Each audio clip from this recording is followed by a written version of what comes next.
So we are discussing about chain stores and multiple shops. जैसा कि हमने देखा कि चेन स्टोर या मल्टीपल शॉप कैसी शॉप होती है, यहाँ पर अलग अलग नाम से शॉप नहीं होगी, ब्रांड नेम एक ही होगा, स्टैंडर्ड नेम होगा, उसी नाम से पूरे शहर में या पूरे देश में वो अपनी शॉप चलाएंगे। तो ये शॉप जो है एक ही ब्रांड नेम के अंडर में चलती है। चाहे कहीं भी चले जाएंगे आप तो आपको वी मार्ट तो वी मार्ट ही मिलेगा, बिग बाजार तो बिग बाजार ही मिलेगा, और रिलायंस फ्रेश अगर आप देखेंगे तो रिलायंस फ्रेश ही मिलेगा। पराग डेयरी का आप देख रहे हैं, सब जगह वो पराग डेयरी ही लिखा हुआ आपको मिलता है। तो ये सब कैसे होता है, ये फ्रेंचाइज में होता है। जो लोग इन दुकानों को चलाते रहते हैं वो खाली उसका लाइसेंस लिए रहते हैं, लेकिन हेड जो है कोई और ही कंपनी होती है जिसके नाम से वो चलता रहता है। तो यहाँ पर आपको ओनरशिप नहीं मिलती, आपको चलाने के लिए खाली लाइसेंस मिलता है। आप उस कंपनी के बिहाफ पर उस दुकान को चलाते हैं, उस ऑर्गेनाइजेशन को चलाते हैं। ये जितने भी फ्रेंचाइज वाले ये ऑर्गेनाइजेशन होते हैं, इसमें ब्रांच मैनेजर जो होता है वो रिस्पॉन्सिबल होता है। ब्रांच मैनेजर को पूरे दिन की रिपोर्ट बनानी होती है और पूरे दिन की रिपोर्ट बनाकर उसको सेंड करनी होती है head office. Why? Because all these chain stores are controlled by the head office, the company's head office. Now what happens? Every day whatever changes is being seen by the general manager or branch manager, he will make a report for that and he will send that report to the head office, and accordingly head office implement the changes what is needed to that particular place. If the branch manager wants some of the product are actually not in demand in those areas, or there should be some change in those product, so what will head office do? Head office will make those changes. Then all the branches are controlled by the head office, which is concerned with the formulating policies and getting them implemented. तो सारा decision making कौन लेता है? Head office लेता है। Branch manager या जहां भी हमने शॉप खोली है उसमें हमारे पास राइट नहीं होता कि हम डिसीजन ले सकें। डिसीजन मेकिंग पावर जो है वो हेड ऑफिस को ही होता है। The prices of goods in such shops are fixed and all sales are made on the cash basis. The cash realized from the sales of merchandise is deposited daily into the local bank account on the behalf of the head office. ऐसी आप अगर जाएंगे किसी भी जगह में तो वहां पर फिक्स प्राइस होता है। कोई ऑफर है, कोई डिस्काउंट है तो अलग बात है, नहीं तो आपको जो प्राइस वहां लिखा हुआ है वही प्राइस आपको देना पड़ेगा। आप उसमें उसके साथ बार्गेनिंग नहीं कर सकते। इन शॉप में आप कोई बार्गेनिंग नहीं कर सकते, और यहाँ पर जो भी डीलिंग होगी वो आपकी कैश बेसिस पर होगी।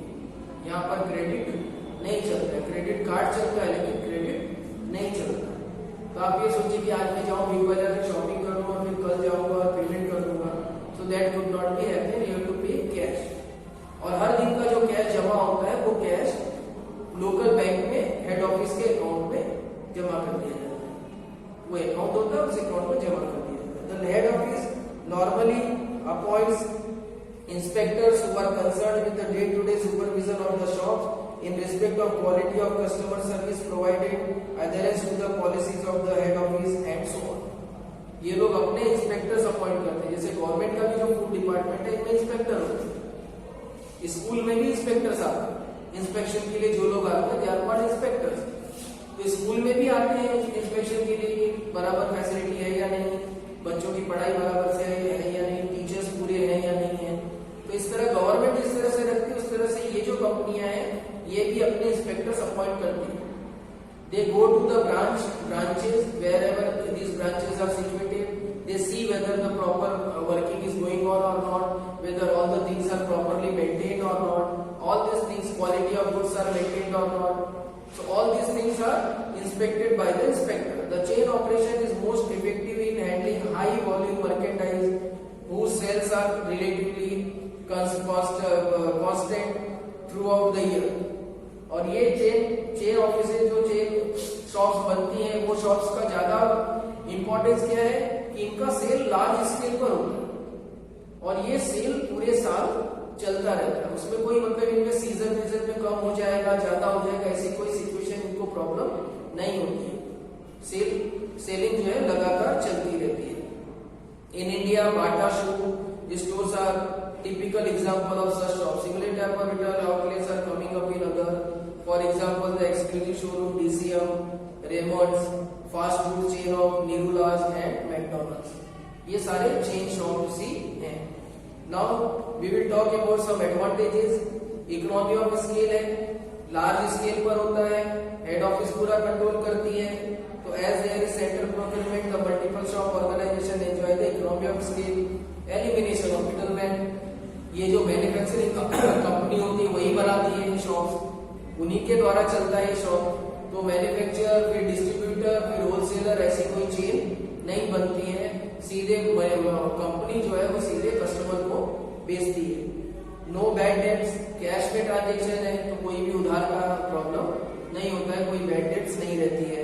ट्रांसफर ऑफ गुड्स, गुड्स बहुत आसानी से ट्रांसफर हो जाते हैं, जो डिमांड में नहीं है वो वापस ट्रांसफर कर देते हैं अदर लोकेलिटी में। कई बार ऐसा होता है कि किसी एक जगह पे एक तरह का गुड्स डिमांड में होता है लेकिन दूसरी तरह का गुड्स डिमांड में नहीं होता, लेकिन दूसरी कोई लोकेलिटी होगी वहां पर वो गुड्स डिमांड में रहता है। और डिमांड में रहने की वजह से क्या होगा कि वो गुड्स हम क्या करेंगे, उस फ्रेंचाइज के पास सप्लाई करेंगे। कंपनी क्या करेगी, यहाँ से उठाएगी प्रोडक्ट और वहां डाल देगी। तो ऐसा भी नहीं कि आपका प्रोडक्ट बचा रह जाएगा, स्टॉक रह जाएगा और वो लॉस हो जाएगा, ऐसा कुछ भी नहीं। जिस लोकेलिटी में उस प्रोडक्ट का महत्व होगा वहां पर वो प्रोडक्ट ट्रांसफर किया जा सकता है, क्योंकि पूरे देश में उनकी ब्रांचेस होती है। That is why. Then we have diffuse of risk, the losses incurred by one shop may be covered by profit in other shop, reducing the total risk of organisation. Profit या loss जो face कर रहा है वो तो organisation face कर रहा है। तो किसी एक दुकान से सेल नहीं हो रही ज्यादा, लेकिन दूसरी दुकान उसका डबल सेल कर रही है। एक जगह की ब्रांच से लॉस हो रहा है लेकिन दूसरी जगह की ब्रांच डबल प्रॉफिट दे रही है, तो कवर अप हो जा रहा है। तो फॉर द ऑर्गेनाइजेशन जो न प्रॉफिट मिलने का जो रिस्क है वो बहुत कम होता है। Then low cost because of the centralised purchasing, elimination of middleman, centralised promotion of sales and increase sales, the multiple shops have lower cost of business. सीधे मैन्युफैक्चरिंग से इनके पास आता है प्रोडक्ट, लार्ज स्केल पर प्रोडक्शन होता है, large scale पर मैन्युफैक्चरिंग होती है और इनके पास जब सामान आता भी है तो बल्क में आता है। तो इसके लिए कॉस्ट जो है प्रोडक्ट की वो बहुत कम पड़ती है और इसीलिए आसानी से ये कई तरह के ऑफर्स भी दे सकते हैं क्योंकि इनको बहुत फायदा पड़ता है। फ्लेक्सिबिलिटी तो है ही है। ये शॉप्स जो है under this system, if a shop is not operating at profit, the management may decide to close it और shift to some other place. अगर कोई फ्रेंचाइज जो है वो प्रॉपरली प्रॉफिट नहीं दे पा रहा है तो मैनेजमेंट जो है हेड ऑफिस को ये सोच सकती है कि अब इसको बंद कर देना चाहिए और दूसरी जगह हमको शुरू कर देना चाहिए। We have some limitations also, limited selection of goods, क्योंकि ये स्टैंडर्डाइज होती है, स्पेशलाइज्ड होती है और इसीलिए जो है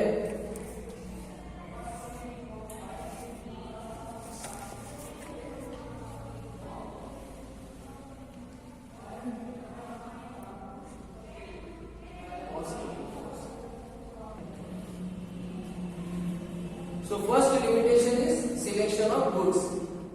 जो गुड्स का सिलेक्शन होता है वो लिमिटेड होता है, जैसा कि हम पहले से ही जानते हैं कि ये जो शॉप्स होती हैं इनके पास स्पेशलाइज्ड प्रोडक्ट होते हैं, एक या दो।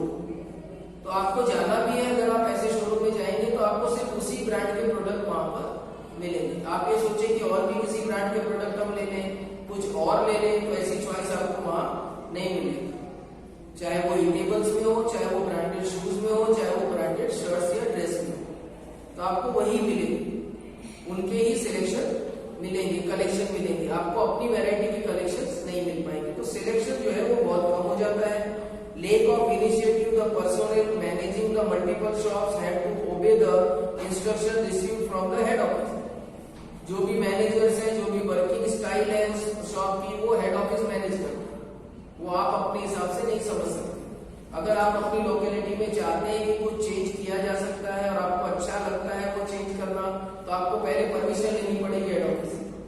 फिर अगर वो लोग अलाउ करेंगे तो आप चेंज कर सकते हैं। तो आप इनिशिएटिव लेकर खुद से कुछ भी नहीं कर सकते। अगर आपको लग भी रहा है कि ये चेंज करना चाहिए लेकिन आप नहीं कर सकते, क्योंकि जब तक आप परमिशन नहीं लेंगे हेड ऑफिस से तब तक आपको वो करने का अधिकार नहीं होता। तो कुछ नहीं कर सकते आप, आपको खाली जैसे मिलेगा ऑर्डर उसी तरह से lack of personal touch, lack of initiative in the employees sometimes lead to indifference and lack of personal touch to them.